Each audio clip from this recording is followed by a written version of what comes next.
اچھا نثار بھائی، سارا کچھ ختم ہو جاتا ہے، پریزیڈنٹ بھی اپیل خارج کر دیتا ہے، اس کے بعد بھی مجرم کے پاس کوئی بچ جانے کا راستہ ہوتا ہے؟ بالکل فیاض صاحب، اس کے اندر صورتحال یہ ہے کہ آپ نے یہ بنیادی بات سمجھنی ہے کہ جو ہمارا قانون ہے وہ یہ تمام سزائیں اسلامی قوانین کی بنیاد کے اوپر ہیں۔ اکثر لوگ اس بات کو جو ہے وہ مکس اپ بھی کر دیتے ہیں۔ ایک میں چھوٹی سی آپ کو بات وضاحت کر دوں کہ دیکھیں، یہ جو ضابطہ ہے کہ کورٹ کہاں پہ ہوگی، کورٹ کتنے بجے آئے گی، یونیفارم کیا ہوگا، یہ اسلامک یا نان اسلامک نہیں ہو سکتا۔ جو اس کے اندر پنشمنٹس ہیں، جو اوفینسز ہیں، وہ اسلامک یا نان اسلامک ہو سکتے ہیں۔ تو جو ہمارے اس پاکستان پینل کوڈ کے اندر جو سزائیں ہیں، وہ تمام کی تمام سزائیں وہ شریعت کے قوانین کے مطابق ہیں۔ تو اب آپ قرآن مجید میں بھی ایک بات یہ دیکھیں، یہ بہت اہم بات ہے کہ جہاں پہ قصاص کے حوالے سے تفصیلات بیان کی گئی ہیں، وہاں پہ تمام سزائیں، تمام باتیں بتانے کے بعد جو آخر میں اللہ کی ذات نے خود کہا ہے کہ اس میں سے اگر دو مسلمان آپس میں صلح رحمی کرتے ہیں تو وہ سب سے بہتر بات ہے۔ تو اب اس کے اندر یہ صورتحال ہوتی ہے کہ آپ نے یہ سمجھنا ہے کہ 1997 میں ایک ترمیم کی گئی ہے دفعہ 381 ضابطہ فوجداری کے اندر، جس میں اس بات کو اب کر دیا گیا ہے، مینڈیٹری کر دیا گیا ہے کہ اگر جو مقتول ہے اس کے ورثاء چاہیں تو وہ جو پھانسی گھاٹ ہے وہ وہاں پہ بھی موجود ہوں گے، اور اگر آخری مرحلے پہ وہ کہیں کہ ہم اس اپنے ملزم کو معاف کرتے ہیں تو وہ اس مرحلے پہ بھی معاف کر سکتے ہیں۔ اچھا، وہاں پہ میجسٹریٹ ہوتا ہے؟ جی ہاں، میجسٹریٹ وہاں پہ ہوگا، ایک جو ڈاکٹر ہے جو 17 اسکیل سے کم نہیں ہوگا، جو جیل سپریڈنٹ ہیں، ایٹ لیسٹ یہ 3 لوگ جو ہیں فرسٹ کلاس میجسٹریٹ، ڈاکٹر اور وہ جیل سپریڈنٹ، یہ وہاں پہ موجود ہوتے ہیں، تاکہ اگر وہ معاف کریں تو میجسٹریٹ فوری طور پہ عمل درآمد کو رکوا دے۔ بالکل اسی طرح ہے، لیکن ایک میں آپ کو یہاں پہ بات بتا دوں، وہ بہت اہم ہے۔ دیکھیں، یہ بہت ضروری بات ہے کہ سزا جس جرم میں ہوئی ہے وہ قابل راضی نامہ بھی ہو۔ اب اس مقدمے کے اندر اگر ورثاء کمپرومائز کریں گے تو وہ کمپرومائز 302 کی حد تک کر سکتے ہیں۔ اچھا، اور جو 376 ہے وہ 376 کے اندر وہ کمپرومائز نہیں کر سکتے، یہ نان کمپاؤنڈیبل ہے، ناقابل راضی نامہ جرم ہے۔ اچھا، یعنی کہ ریاست پاکستان کے پاس اس کا اختیار ہے، وہ چاہے تو معاف کرے گی، وہ بھی چاہے تو صدر جو ہے وہ سزائے موت کو اپنے اس ثوابدیدی اختیار کو استعمال کرتے ہوئے اگر کر دیں تو کر دیں، بصورت دیگر ریپ کو فیملی نہیں معاف کر سکتی، نہیں کر ہی نہیں سکتا، اس میں کوئی مدعی کے پاس یہ اختیار نہیں ہے۔ چلے جی، تو اچھا، جب یہ سزا ہو گئی، پہلے جیسے ایڈیشنل سیشن جج صاحب نے سزا دی، وہاں سے مجرم کو کہاں پہ شفٹ کر دیا جاتا ہے، کس بیرک میں، اور پھر اسلام آباد ہائی کورٹ نے جب اپیل خارج کر دی، اس کے بعد اس وقت مجرم جو ہے، چلے ہم ظاہر جعفر کی بات کر لیتے ہیں، وہ اس وقت کہاں پہ ہوگا؟ آپ نے یہ سمجھنا ہے کہ جب کسی بھی مجرم کو جو کسی بھی ایسے جرم کے اندر جس کا ٹرائل ہو رہا ہوتا ہے، جس میں سزائے موت ایکسپیکٹڈ کی جا سکتی ہے یا اس میں سزائے موت کی سنائی جا سکتی ہے، تو جس مرحلے کے اوپر اس کو سیشن جج نے سنانی ہے سزائے موت، تو وہ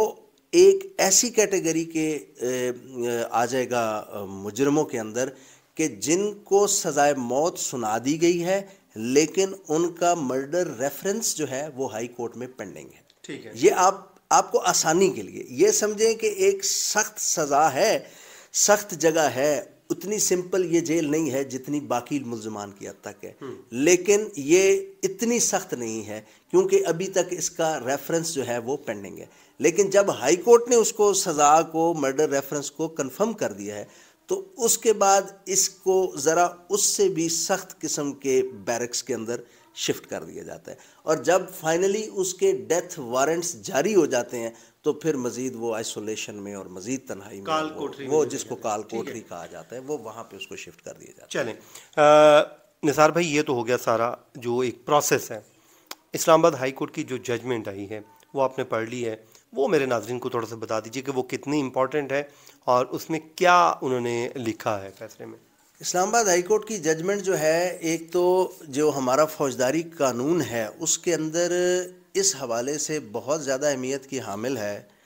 کہ اس مقدمہ کے اندر، جیسے آپ بھی پہلے دن سے بھی اس کے ساتھ جو ہے وہ شامل ہیں اور دیگر لوگ بھی ہیں، ملکی سطح پہ لوگ اس کے ساتھ، اس کیس کے ساتھ اٹیچ تھے کسی بھی وجہ سے، کہ سب سے پہلی بنیادی بات یہ ہے کہ اگر اس مقدمے کے فیصلے کا یہ کہا جائے کہ اس نے اس فوجداری قانون کے متعلق کیا چیز نئی ڈیولپ کی ہے، تو وہ یہ ڈیولپ کر دی ہے کہ کوئی چشمدید گواہ نہیں ہے، کوئی اور وہ والی شہادت نہیں ہے جو عمومی طور پہ مدعی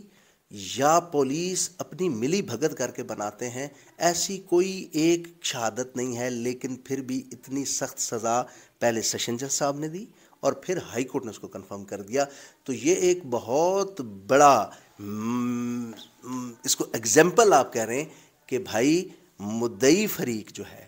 وہ اگر صرف سچ بولے گا تو کسی نہ کسی طرح وہ اس سچ کی بنیاد پہ بہتر سے بہتر فیصلہ کر سکتا ہے۔ اس میں مدعی فریق کے لیے، اس میں پورے پاکستان کے لوگوں کے لیے یہ ایک بہت امپورٹنٹ بات ہے کہ آپ نے کہیں پہ بھی، جب بھی آپ اپنی طرف سے چیزوں کو ایڈ کریں گے تو وہ ہمیشہ نقصان ہوتا ہے۔ اب اس کیس کے اندر ایک سادہ سی ایف آئی آر جو عمومی طور پہ آپ نے خود دیکھا کہ اس کے اندر وہ لگ رہا تھا کہ ایک بالکل لے مین اس ایف آئی آر کو لکھ رہا ہے، اور اس کے بعد وہ دو لوگ بھی سزا ہوئے جن کے نام بھی ایف آئی آر میں نہیں ہیں، تو اس کا سرکمسٹانشل ایویڈنس، یہ بڑا امپورٹنٹ ہے، واقعاتی شہادت کی بنیاد پہ یہ جو ایک مقدمہ ہے، یہ ایک اس کو آپ سنگ میل یا مائل سٹون بھی کہہ سکتے ہیں۔ ٹھیک ہو گیا۔ اس کے اندر پنشمنٹس ہیں، جو اوفینسز ہیں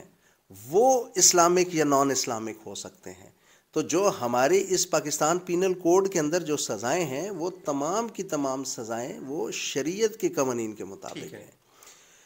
تو اب آپ قرآن مجید میں بھی ایک بات یہ دیکھیں، یہ بہت اہم بات ہے کہ جہاں پہ قصاص کے حوالے سے تفصیلات بیان کی گئی ہیں، وہاں پہ تمام سزائیں، تمام باتیں بتانے کے بعد جو آخر میں اللہ کی ذات نے خود کہا ہے